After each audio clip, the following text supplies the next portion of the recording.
another episode of the program Kitchen Drive on your ARCN television in Abuja.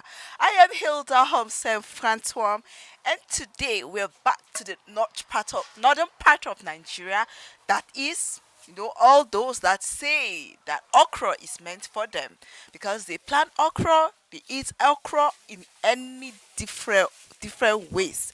All right, now we are again at Calabar Kitchen where our host is ever ready. She's always excited to host us and, of course, to tell us her different recipes and delicacies. This is Kitchen Drive, a program designed to showcase the different delicacies within and outside Nigeria. And here we are going to make or prepare okra soup.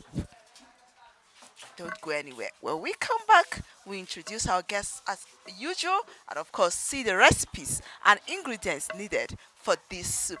Kitchen Drive on ARCN television.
Welcome back. How you doing, ma'am? You're welcome. We're back again. Yeah, you're welcome. We enjoyed that ohar soup, and today we're making okra soup. Okay? So why okra soup? Ah, okra is everybody's soup. Okay. Every tribe. Okay. So today we are going to prepare okra soup. As you can see, they cut okra here Yes. and mix with okpono. Oh, okra. So make the soup draw. and dry Oh, okay. also. Okay. And you can see stockfish Okay. mixed with dry fish Okay. and mixed with other ingredients. Everything And I can see if there. all the fish there, Alright. and you can see meat here and pomo inside. You can see my crayfish, and you can see this seasoning maki and mixed with a salt, every ingredient inside. Okay. So that is it. We don't add palm oil here. Palm oil will follow. Okay, palm oil. All right. This is your water. This is my water. Let's see you do your magic. Yes. All right. As you can see, this is oko leaf mixed with hot leaf. Hot leaf. Yes. Wow. Yes, you can see. So why the- this hot leaf? Hot leaf is a very good leaf that can wash your body, that can system. It's very good, very good. So why do you add it to the okra You soup? have to add it to bring all the flavor, and even the vegetables. The vegetable is very good to mix with all the things to give you what you want inside your body. And you can see my red oil inside here. So Onion is missing here. no, Why? onions will not be in okra soup, except you want use just small okra in the house that you don't want it to draw very well. Okay, so onions Yes, stop. Yes, it doesn't cut, allow the okra to to draw very well. Oh, that's Yes, another new thing. yes. So these are the ingredients for okra soup, and she highlighted that onions are not advisable to be used, most especially in the commercial aspect of the cooking, because it would deprive the soup from drawing. Let's go to the kitchen and see her do her magic. Let's go there, ma'am. Naimba, who is the only one again for this kitchen? I don't have my sister Naimba. You want to tell me that? Just that my you know I love you. Nice to meet you. Madam, you never tell me. Why enter that video? Why enter that? You want enter No, the I know where it comes. See, add water, bring down the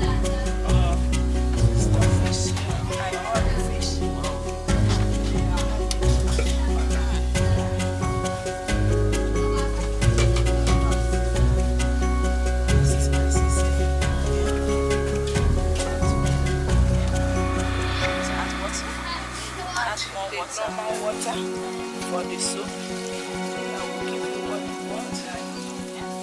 And allow it to cook well. And I will mix it well. Steam everything mixed inside before. Add other ingredients. Alright, this is kitchen drive and we're in the kitchen. She added our pots. This is our kitchen drive. We added our meat to the pot, added all the obstacles. We call them the obstacles. Fish, pomo, stockfish, added her seasoning and enough water, and we shall allow it to cook. Well cooked, then we'll come back. Don't go anywhere. Alright.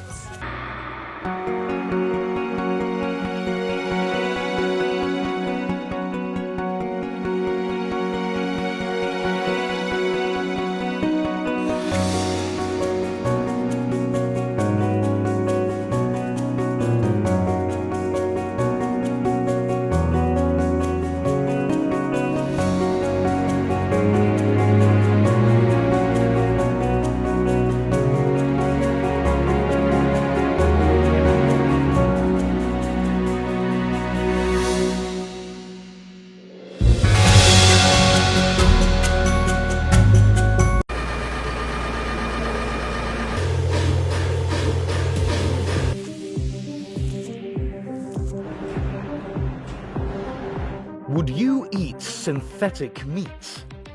Food production technology has progressed to the point where we are able to create meat analogues derived from soybeans, gluten, and other plant products. Beyond Meat products are readily available in supermarkets as well as some fast food chains, like Burger King and Carl's Jr. If this plant-based imitation meat isn't your thing, you can simply get your protein elsewhere. Food cultures around the world have heavily featured plant-based meat such as tofu or falafel for hundreds of years. But synthetic meat is not plant-based. It's meat. Lab-grown, artificially produced meat. Thanks to recent innovations in food production technology, consumers may see lab-grown meat in their supermarket aisles very soon. Numerous companies around the world, such as Upside in the United States and Future Meat in Israel, have been hard at work getting ready to bring their lab-grown cultivated meat to the masses. For the first time, they'll be able to say, no animals were harmed in the making of this meat product. Real meat, not harming animals. Instead, workers cultivate small clumps of animal cells in large industrial-grade vats over a period of weeks. During this time, these clumps of cells are grown or cultivated into muscle tissue or meat. Effectively, this means that Upside is able to manufacture real meat in this facility without harming any animals. But how exactly is this done? The first step of this 2 to 8 week process is extracting the cells. After giving an animal a small dose of anesthesia, they extract a small amount of cells from it. These cells are then placed in bioreactors, large steel vats designed for cell culture applications. Inside these vats, scientists can grow tissues or cells far beyond the cellular level. Inside the bioreactor, these cells are fed an oxygen-rich cell culture medium or nutrient broth to further promote their growth. This cell culture medium aims to simulate the environment inside an animal's body and thus contains nutrients such as amino acid, vitamins, and glucose. This nutrient bath encourages the cells to grow normally as they would inside the animal. Eventually, once these cells have multiplied enough, they turn into muscle tissue or a mass resembling ground meat. To shape the tissue into specific cuts of meat such as chicken breast or a prime cut of steak, scientists introduce fat cells and connective tissue cells into the culture. This isn't just for show either. The fat cells and connective tissue enhance the cultivated meat's overall flavor. Scientists can even control the nutritional value of the meat by altering the nutrient broth the cells are bathed in during the cultivation process. Despite the massive amounts of progress they've made with their meat manufacturing process, Upside is running into the same problems encountered by the other meat manufacturers of cultivated meat. For one, the business of cultivated meat is expensive. Each state-of-the-art facility required to produce cultivated meat costs millions of dollars to construct and maintain. Couple that with the overall cost of production, and you end up with a relatively expensive product that might be a hard sell for some consumers. Thankfully, companies like Future Meat have been able to bring production costs down significantly. Recent reports indicate that each Future Meat chicken breast costs $1.70 to produce. That's in stark contrast to the $330,000 burger patties of the first public tasting of cultivated meat back in 2013. Aside from replicating the nutritional value in real meat, it's also crucial to offer consumers a product that tastes, smells, and feels just like the real thing. Upside has found some success with producing cultivated meat similar in texture and flavor to chicken breast. Other cultivated meat producers around the world have also made significant headway with their products. For instance, the Tel Aviv-based food tech startup Supermeats hosted a well-publicized taste test for Israeli food journalist Michal Ansky. Despite Ansky's refined palate, she was unable to distinguish between traditionally grown chicken meat and Supermeat's cultivated product. Once the cultivated meat industry takes off, we may finally be able to rein in the increasing environmental cost of feeding our world's population. More than a third of the world's greenhouse gas emissions come from the food production industry, with a large chunk of that attributed to meat production. By offering a cleaner, lab-grown alternative, we may be able to mitigate the growing stress our ballooning global population is placing on the environment. Along the way, we might even be able to get cultivated meat similar in texture and flavor to Wagyu beef. That would be quite the delicious bonus.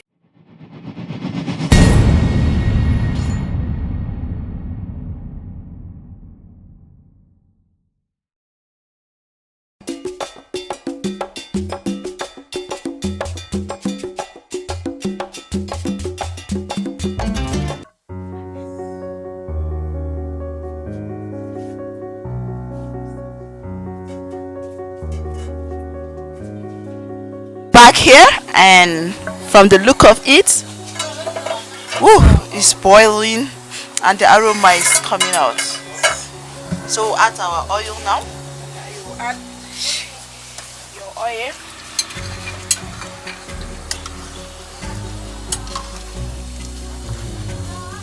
Why do you add your oil now, not at the beginning? No, you can add oil at the beginning so that the oil will shine the soup. Oh, so that the oil will that's another one. She adds the oil after the meat is almost done, and she's about to add her okra so that it will allow the soup to shine. Okay. You add your okra. Okay, okra mixed with ogbono. Okay. Together. Mix it very well. Mix very well. You don't add potash, do you? You can't put potash Because of the ogbono? and we know they put potash for any soup because it's not healthy. Okay. We cook natural food. It's natural. Yes. And it's already cooking, it's already Yes. drawing. Yes. Let me help with this. It's already drawing. Yes. See the obstacles. Wow. Well, it seems to be thick. Might add water, right? Yes. No, you can't add water. Now, okay. Yes. Oh.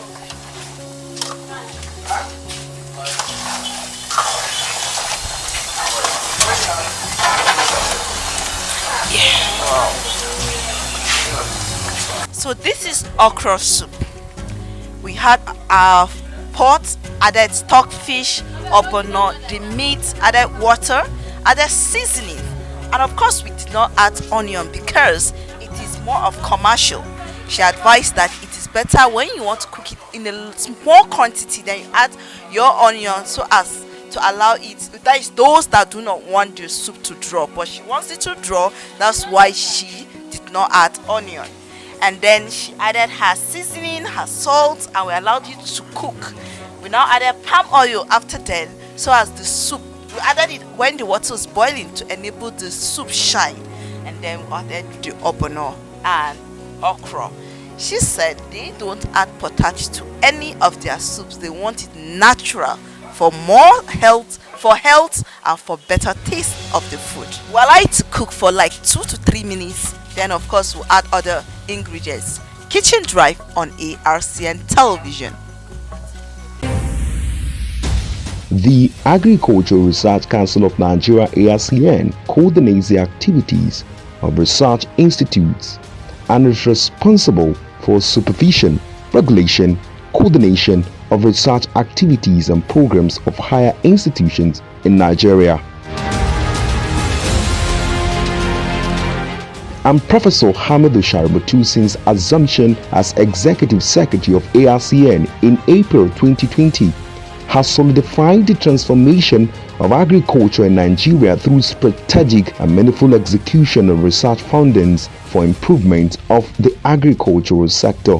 With varieties comprising 2 bread and 2 durum during the 36th meeting of National Committee on the Naming, Registration and Release of Crop Varieties and Livestock Breeds as well as Fisheries held at the National Center for Genetic Resources and Biotechnology Ibadan was in partnership with the Flour Milling Association of Nigeria. Director, Lectured Research Institute Maiduguri, Babagana Jugudum Kabir said the varieties Lakri Wheat 14, Balo 100 and Lakri Wheat 15, Neloki are bread wheat, while Lakri Wheat 16D Sirno and Lakri Wheat 17D Bioreka are durum wheat. These varieties, according to him, are high-yielding with potential yields 7 to 8 hectare. He said farmers have been enriched with these new varieties through on-farm and multiplication trials where about 7.2 hectare was realized. He acknowledged the contributions of the Federal Ministry of Agriculture and Rural Development as well as the Flour Milling Association of Nigeria towards attaining this feat. The National Horticultural Research Institute (NIHORT) is one of the 15 agricultural research institutes in Nigeria under the supervision of the Agricultural Research Council of Nigeria. The institute started in 1975 as the Fruits and Vegetables Research and Demonstration Center with the assistance of the United Nations Development Programme (UNDP). It metamorphosed to National Horticultural Research Institute in 1976. NIHORT headquarters is located on a sprawling 350 hectares of land at Jericho area, Ibadan. To have a national spread and outlook, the institute has 3 outstations and 2 experimental stations. The outstations are Mbato, which sits on a massive 810 hectares of vast land located in the humid zone of southeastern Nigeria, Bagauda in Kano, made up of 110 hectares of land in the semi-arid zone of northwestern Nigeria, and finally a 156 hectare of farmland in Otukpo, Benue State. National Horticultural Research Institute (NIHORT) has developed, registered and released 3 new varieties of tomato which are tolerant to Fusarium wilt, root knot nematodes. They are high-yielding, early maturing with good nutritional values. These newly released tomato varieties are Otitum 1, Otitum 2, and Otitum 3, and they are adapted to different agroecological zones of the country. To minimize post-harvest losses, the Institute has developed value-added products from tomato, such as tomato paste, dried tomato slices, tomato wine, as well as tomato juice. The Institute has also developed tutor trap tray to control tomato leaf miner, also known as tomato Ebola. Additionally, biopesticides have been developed in the Institute, known as NIHORT Liptol, NIHORT Ractane, and also the NIHORT Sticky Traps, which are effective in the management of tomato.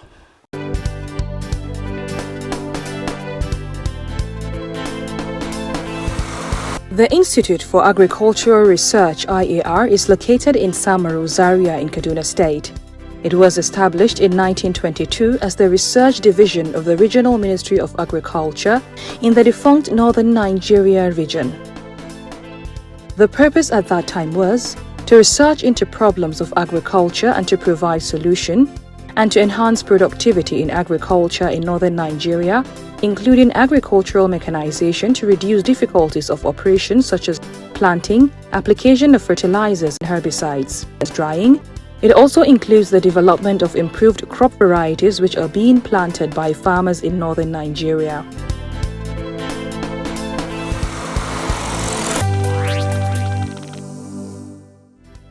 The serious research program of the Institute, which is charged with the mandate to research into the genetic improvement of cereal crops like maize, sorghum, among others, has developed over 60 varieties of maize and over 46 varieties of sorghum, among others, which are high-yielding, pest-resistant, and drought-tolerant. One of major breakthroughs of the Institute is the development of maize varieties that are resistant to the fall armyworm. RAR varieties of cereal crops are also resistant to striga weed, a parasitic weed which attaches itself to cereal crops and absorbs the nutrient, causing poor yield. IAR has to its credit 29 varieties of groundnut, 21 varieties of cowpea, including the very newest variety that has high resistance to insects. This can save Nigerian farmers at least 16 billion naira annually in the purchase of insecticides. The museum, located in the Senator Abdullahi Adamu Center, is an agricultural museum saddled with the responsibility of keeping records of agricultural findings, discoveries, researches for continuity and history purposes. Now, this is the museum that we have constructed. We did this museum because we want it to be a source of information for anybody that is coming. Very soon, by the grace of God, the private veterinarians and those in government want to have their data here. And why we want it is because anybody that has interest in sponsoring any form of research or wants to do activities, once you come and click, the data of all the veterinarians will be reflected here. So I'm talking about where they are, how they are faring, and what are their organizations, so that we'll be able to give people, feed people the information at one point. The Agricultural Research Council of Nigeria is wearing a new look under the stewardship of Professor Garba Hamidu Sharubutu, who says, "Alone, I am nothing, but together, I am something."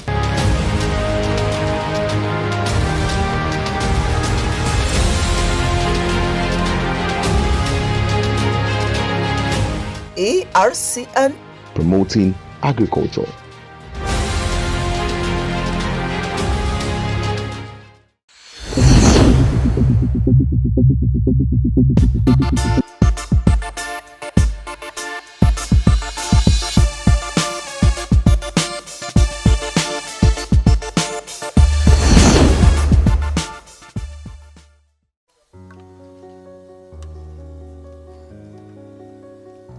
Looks delicious.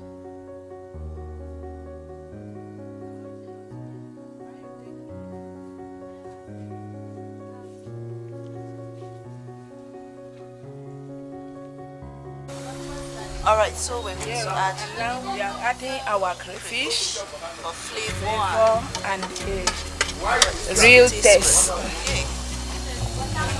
Then you add your leaf. Okay. Your pepper leaf and your gourd leaf and your vegetable.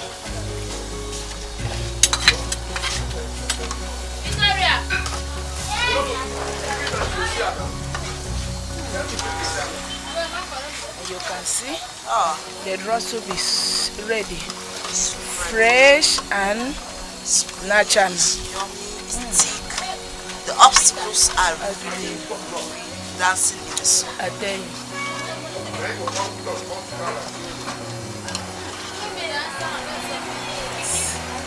Wow.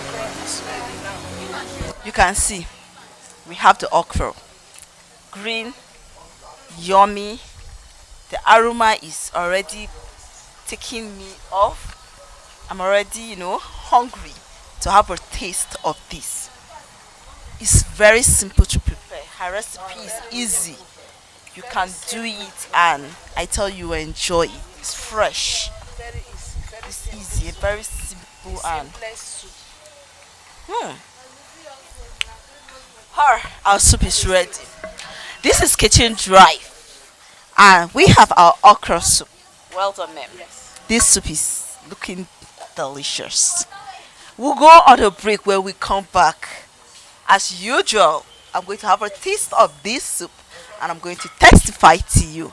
Okra soup with obono, pepper leaf, vegetable leaf, a lot of protein in it. You have to see me later. Don't go anywhere. Kitchen Drive on ARCN Television.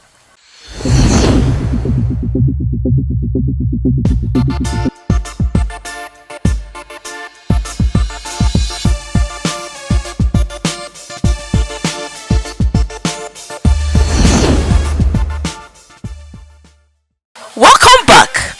We have our okra soup. Oh, I don't know what to tell you, but I tell you, this looks delicious, and I'm sure it's going to taste as much as it looks. Thank you so much, Calabar Kitchen. It's always a pleasure having you here. Each time we come here, we try this recipe, and I tell you, we've never regretted it. Let me have a taste.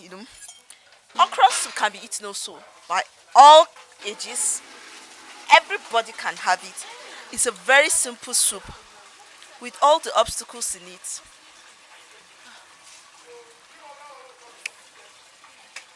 Oh.